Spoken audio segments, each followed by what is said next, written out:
si wanti lafaa ija keenya haalarra kaawwannu. Warri Gooftaatti amanne oolonni isaa filannoo tolleerra hin jeeqamnu. Guutee miidhaguu diduu si wanti lafaa ija keenya haalarra kaawwannu. Nuyi kan eegaa jirru tokko qabna oolicha isa abdachiifame. Qalbiin keenya hin daagate waan lafaa wanta waaqarraan guutamne. Yeroodhaaf as jirra malee mana danaan qabnu asitti namnu.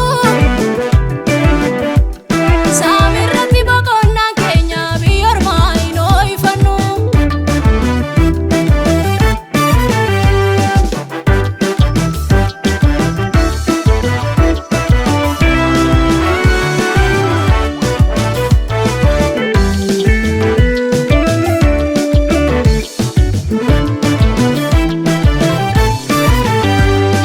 Dhageetaan iddoo qopheessa deebi'een isiin fudhadha. Darabummaatti isin hin hambisu. Bakka jiraadhu jiraattu barumaa baraan gammadu hin jiru kan isin dhiphisu.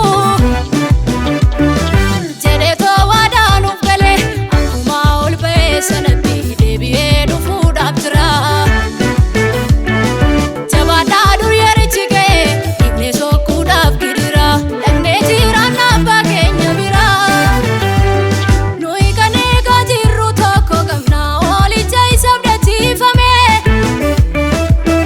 Qalbiin keenya hin daagate waan lafaa wanta waaqarraan guutamne. Yeroodhaaf as jirra malee mana danaan qabnu asitti namnu. Saamirratti boqonnaan keenya biyya ormaa hin ooyifannu.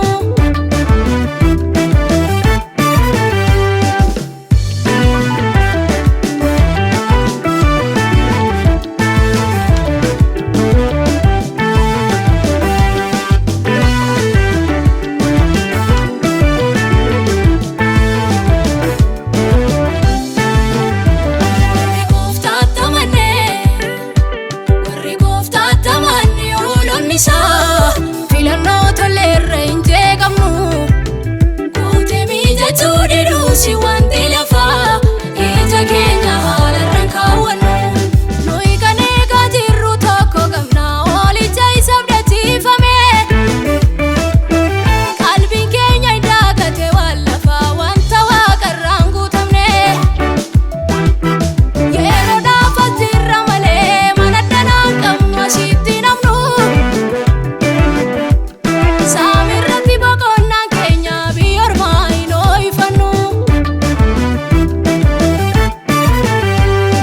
Dhiphinni keenya si'anaa ulfinaa nutti adeemaa jiruun wal bukkee kan qabamu miti. Beekna waan ilaallee deemnu tuffannee isa dhufee darbu. Dhiinee qalbii keenya waaqarratti. Mana harki namaan ijaarree galmichaa isicha guddaa qulqullootaaf qopheeffame. Isa toonu eegaa jira dafnee akka keessa jiraannuuf oolichaan nu fayyamame.